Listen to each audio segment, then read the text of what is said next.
പൊതു പണിമുടക്കുമായി ബന്ധപ്പെട്ടുള്ള വിവരങ്ങളിലേക്ക് പോയാൽ കാസർഗോഡ് സമരക്കാർ ടാക്സി വാഹനങ്ങൾ തടയുന്നു എന്നാണ് വാർത്തകൾ വരുന്നത്. അവിടെ നിന്നുള്ള കാഴ്ചകളാണ് നമ്മൾ കാണുന്നത്.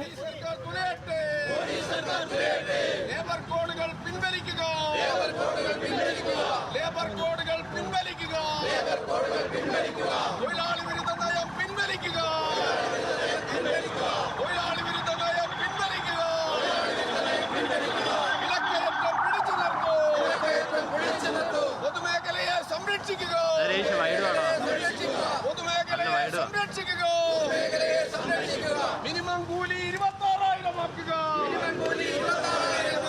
മിനിമം കൂലി 26,000 ആക്കുക. കോർപ്പറേറ്റ് നയം അവസാനിപ്പിക്കുക.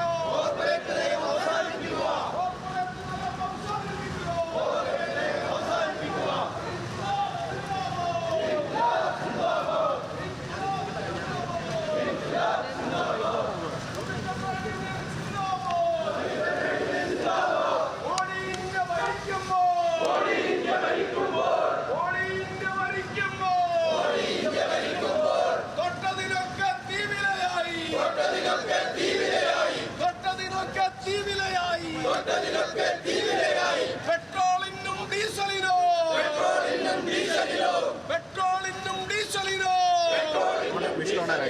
വിലകൾ കുത്തനെ കയറുന്നു. ഇതെന്ത് ഭരണം നരേന്ദ്രമോദി, ഇതെന്ത് ഭരണം നരേന്ദ്രമോദി. ഇതുപോലൊരു നാറിയ ഭരണോ, ഇതുപോലൊരു നാറിയ ഭരണോ കണ്ടിട്ടില്ല. പി.കെ. സരീഷുണ്ട് കാസർഗോഡ് നിന്ന്. സരീഷ്, വാഹനങ്ങളൊക്കെ, സ്വകാര്യ വാഹനങ്ങളൊക്കെ അവിടെ സമരക്കാർ തടയുന്നുണ്ടെന്ന് മനസ്സിലാകുന്നു. എന്താണ് അവസ്ഥ? അല്പസമയം മുൻപാണ് ഈ റോഡിൽ ഇവർ പ്രതിഷേധവുമായി എത്തിയത്. സമരക്കാർ വന്ന ടാക്സിയെയും അതോടൊപ്പം തന്നെ മറ്റ് സ്വകാര്യ വാഹനങ്ങളെയും ഉൾപ്പെടെ തടയുന്നൊരു സാഹചര്യമുണ്ടായിരുന്നു. അതിന് പിന്നാലെ ഈ ഓട്ടോ ടാക്സി ഡ്രൈവർ ഈ സമരത്തെ ചോദ്യം ചെയ്യുകയും സമരക്കാർക്കെതിരെ പ്രതികരിക്കുകയുമായിരുന്നു. അതിനിടയിൽ ഈ സമരക്കാരും ഒപ്പം ഓട്ടോ ഡ്രൈവറും തമ്മിൽ വാക്കേറ്റമുണ്ടായി. ഈ സമരം അനാവശ്യമാണ് എന്നായിരുന്നു ഓട്ടോ ഡ്രൈവറുടെ സമീപനം. എന്നാൽ തൊഴിലാളികൾക്ക് വേണ്ടിയാണ്, തൊഴിലാളികളുടെ നിലനിൽപ്പിന് വേണ്ടിയാണ് ഈ സമരം. അതുകൊണ്ട് തന്നെ ഒരു തരത്തിലും ഓട്ടോ സർവീസ് നടത്തരുത് എന്ന സമീപനമായിരുന്നു തൊഴിലാളികൾ സ്വീകരിച്ചത്. അതിന് പിന്നാലെ പോലീസ് ഇടപെടുകയും ഈ പ്രവർത്തകരോട് പിന്മാറണമെന്നാവശ്യപ്പെടുകയും ചെയ്തു.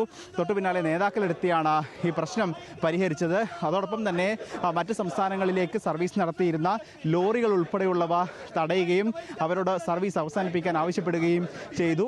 എന്തായാലും ഇപ്പോൾ ഈ റോഡിൽ നിന്നും പ്രവർത്തകർ അണിചേരുകയും അതോടൊപ്പം നഗരത്തിൽ പ്രകടനം നടത്തുകയും ചെയ്യുകയാണ്. ഈ പ്രകടനം പഴയ ബസ് സ്റ്റാൻഡിൽ ഹെഡ് പോസ്റ്റ് ഓഫീസിന് മുന്നിലാണ് സമാപിക്കുക. CH കുഞ്ഞമ്പു MLA ഉൾപ്പെടെയുള്ളവരാണ് ഇപ്പോൾ സമരത്തിന് നേതൃത്വം നൽകുന്നത്. എന്തായാലും ഒരു തരത്തിലും സർവീസ് അനുവദിക്കില്ല, അത് സ്വകാര്യ വാഹനങ്ങൾ ഉൾപ്പെടെ നിരത്തിലിറങ്ങാൻ അനുവദിക്കില്ല എന്ന സമീപനമാണ് സമരക്കാർ സ്വീകരിക്കുന്നത്. ഏതെങ്കിലും തരത്തിൽ അടിയന്തര സർവീസ് ആശുപത്രി ഉൾപ്പെടെയുള്ള അല്ലെങ്കിൽ ആശുപത്രി, വിമാനത്താവളം ഉൾപ്പെടെയുള്ള സ്ഥലങ്ങളിലേക്കാണെങ്കിൽ മാത്രമേ ഈ വാഹനങ്ങൾ അനുവദിക്കൂ.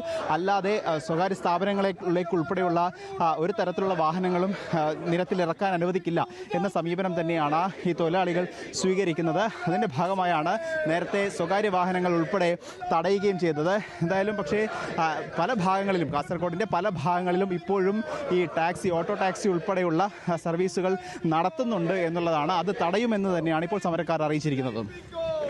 ശരി.